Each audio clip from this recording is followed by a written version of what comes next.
સુરતમાં મુશળધાર વરસાદ વચ્ચે સુરત શહેર પોલીસ શહેરીજનોની સુરક્ષા માટે સતત ખડેપગે છે। સીસીટીવી કંટ્રોલ રૂમમાં સ્પેશિયલ ટીમ કાર્યરત કરાઈ છે। માનનીય પોલીસ કમિશનર અનુપમસિંહ ગહેલોતજી સહિત પોલીસ અધિકારીશ્રીઓ સીસીટીવી કંટ્રોલ રૂમમાં ખડેપગે હાજર રહી શહેર પર નજર રાખી રહ્યા છે।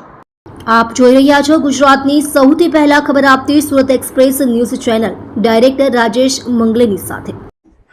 છેલ્લા 2 દિવસથી સુરત શહેરમાં ખૂબ જોરોથી બારિશ થઈ, જેના લીધે જો નીચાણવાળા વિસ્તારમાં પાણી ભરાવાની સમસ્યા આવી જોઈએ। ખાડી વિસ્તાર છે લિંબાયત એરિયાના, ત્યાં પાણી અમુક સોસાયટીઓમાં ભરાવી જોઈએ। સલાબતપુરા વિસ્તાર, વરાછા, સારોલી, સરથાણા, આ બધા વિસ્તારો, મૈદરપુરા, ઘણી બધી વિસ્તારોમાં જો નીચાણવાળા વિસ્તાર હતા ત્યાં ખૂબ જ પાણી ભરાવાના લીધે લોકોના જો મુશ્કેલીઓ પડતી હતી। ટ્રાફિક નિયમનથી લઈને લોકો ઘરોમાં ફસાઈ ગયા હતા। 4 ફીટ જેટલા તક પાણી ભરાયા હતા।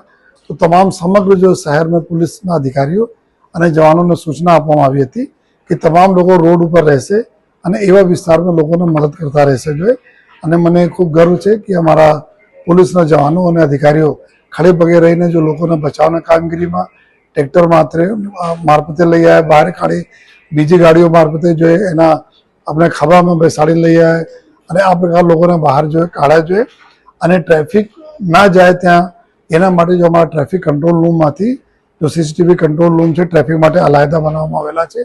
એનાથી સમગ્ર શહેરમાં ક્યાં ક્યાં રોડ રસ્તા બંધ છે, ક્યાં વધારે જો ટ્રાફિક છે એના નિગરાની કરીને અહીંયાથી જો પબ્લિક એડ્રેસ સિસ્ટમ છે એના મારફતે લોકોને સમજ પણ પાડવામાં આવી કે કઈ વિસ્તારમાં નહીં જાઓ અને કયા વિસ્તારમાં રોડ રસ્તાઓ બંધ છે એના સાવચેતી રાખો। બિનજરૂરી કામથી કોઈ ઘરોમાંથી બહાર નહીં નીકળો। તો અમને ખૂબ ખુશી છે કે આપણે પ્રજાજનો અમારી બાતોનો માન આપીને બિનજરૂરી જો રોડ ઉપર નથી આવ્યા, જેના લીધે રોડના ટ્રાફિક નિયમનને બી પોલીસને આસાની પડી।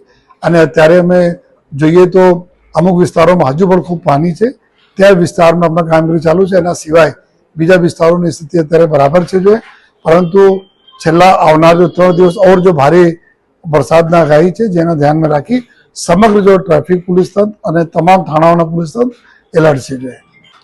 મારી લોકો નમ્ર અપીલ પણ છે કે જે વિસ્તારમાં પાણી ભરાયેલા હોય, કોઈ તકલીફો હોય તો અને પોલીસ ત્યાં આગળ નહીં પહોંચી શકી હોય તો આપ જો આપણા આજુબાજુના પોલીસ સ્ટેશનોના આપ કોલ કરી શકો છો। 100 નંબર ઉપર કોલ કરી શકો, અમારા ટ્રાફિક કંટ્રોલ ઉપર કોલ કરી શકો છો।